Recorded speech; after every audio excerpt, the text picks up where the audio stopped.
Hello guys, welcome to BMS वाला। आज हम द्रव्य गुण सेकंड प्रॉफ का लेक्चर लेके आए हैं, जिसमें हम आरकवध जो कि हमारा एक द्रव्य है उसे हम कवर करेंगे। तो सबसे पहले आरकवध का क्या बताया गया, गण कि आरकवध का गण क्या है। कुष्ठ घन, कंडु घन और विरेचन गण में से रखा जाता है। इसका लैटिन नेम क्या होता है, इसका लैटिन नेम होता है कैसिया फिस्टुला। फैमिली नेम इसका बताया गया है लेग्युमिनेसी। आगे आते हैं इसके प्राय। प्राय इसके क्या क्या बताए गए हैं। सबसे पहले आरकवध। आरकवध में इसमें क्या बताया गया है, रोगों को नष्ट करने वालों को आरकवध कहा गया है। राजवृक्ष इसको बोला गया क्योंकि इसके जो वृक्ष सुंदर नजर आते हैं। शंपाक बोला गया कल्याणकारी फल देने वाला। चतुरंगल, पर्वों के 4 उंगल का प्रमाण होता है, इसलिए इसको चतुरंगल माना गया। कृतमाल, कृतमाल मतलब पुष्पों की माला के धारण के समान नजर आता है, इसलिए इसे कृतमाल बोला गया है। व्याधिघात यानी व्याधि का नाश करने वाला। हिंदी नेम इसका अमलतास और सियर लाठी बताया गया है। स्वर्ण भीषण और दीर्घफल इसके और भी प्राय माने गए हैं। आगे आता है इसका स्वरूप। स्वरूप इसका क्या बताया, वृक्ष, वृक्ष इसके मध्यम प्रमाण के होते हैं, यानी 25 से 30 फीट के देखे जाते हैं। उसके बाद इसमें क्या बताया गया है, पत्र, कि इसके मतलब जो पत्ते हैं वो कैसे होते हैं। पत्ते होते हैं इसके संयुक्त और 1 फुट लंबे, यानी मतलब जो पत्ते हैं वो संयुक्त यानी एक साथ बताए गए और 1 फुट लंबे बताए गए। वृक्ष मध्यम प्रमाण का बताया गया है। फल, फल 1 से 2 फीट, कठिन नुकीले, कच्चे होने पर हरे नजर आते हैं और पकने पर कृष्ण वर्ण के नजर आते हैं। कोष्ठ विभाजित फली नजर आते हैं, मतलब जो उसकी फली होती है, जो फल होता है इसके अंदर, वो कोष्ठ के विभाजित होता है, ऐसा नजर आता है। छाल यानी जो इसकी बार्क होती है, उसमें क्या खासियत होती है, सुमारी नाम से चमड़ा रंगने में काम आती है। जो हमारा चमड़ा यानी लेदर होता है, उसको रंगाई में सुमारी नाम से इसका प्रयोग किया जाता है। आगे इसमें बताया गया उसका रासायनिक संगठन, यानी उसके अंदर केमिकल कॉम्पोजिशन क्या क्या होती है। सबसे पहले शर्करा जो कि 60% होती है, टैनिन 10 से 20% होते हैं, रंजक द्रव्य होते हैं जो कि इसके अंदर प्रेजेंट होते हैं मेनली। आगे इसमें हम पढ़ेंगे इसका पंचांग, या पंचांग यानी इसका रस पंचक क्या होता है। सबसे पहले रस, रस इसका क्या बताया गया, मधुर। गुण क्या क्या बताए गए, गुरु, मृदु और स्निग्ध इसके गुण बताए गए। वीर्य, शीत बताया गया है और विपाक होता है इसका मधुर। आगे आते हैं अरगवत के कर्म।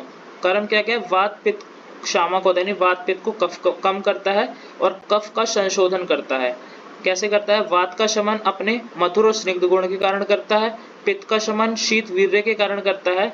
और रेचन यानी हमारी वर्ड से रेचन का जो कार्य है वो कोष्ठगत पित्त और कफ का संशोधन करके ऐसे कार्य करता है। मेनली वात पित्त को कम करता है और कफ का संशोधन करता है। अब आते हैं इसके दो प्रयोग और कर्म।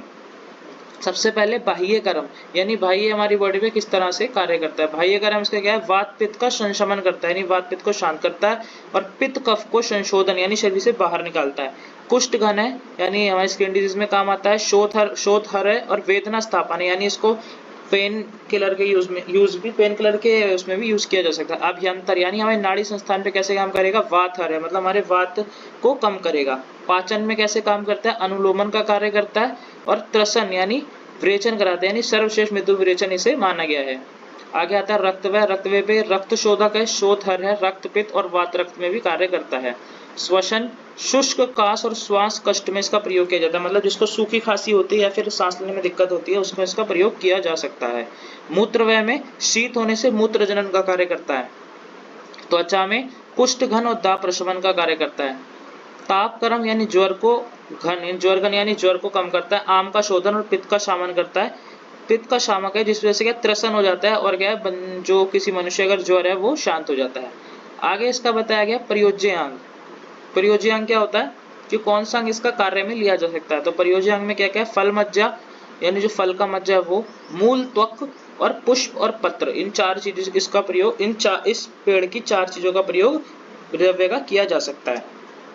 मात्रा क्या क्या बताई गई है, फल मज्जा की अगर हम लेते हैं तो 5 से 10 ग्राम, विरेचनार्थ लेते हैं 10 से 20 ग्राम और पत्र का तो बाह्य प्रयोग किया जाता है।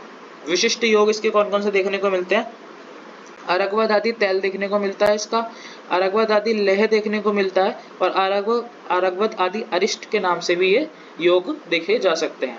आगे इसमें आता है आम्यक प्रयोग की चिकित्सा में इसका कैसे कैसे प्रयोग किया जा सकता है। हरिद्रा में मज्जा का 1/8 काढ़ा बनाकर देने से हरिद्रा में ठीक हो जाता है।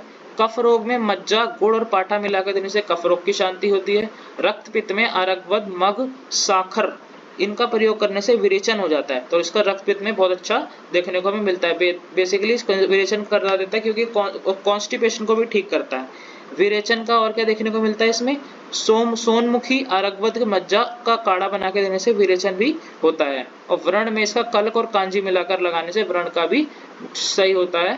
तो इसका प्रयोग हम ऐसे देख सकते हैं। तो थैंक यू गाइज, इस वीडियो में इतना ही, मिलते हैं नेक्स्ट वीडियो में।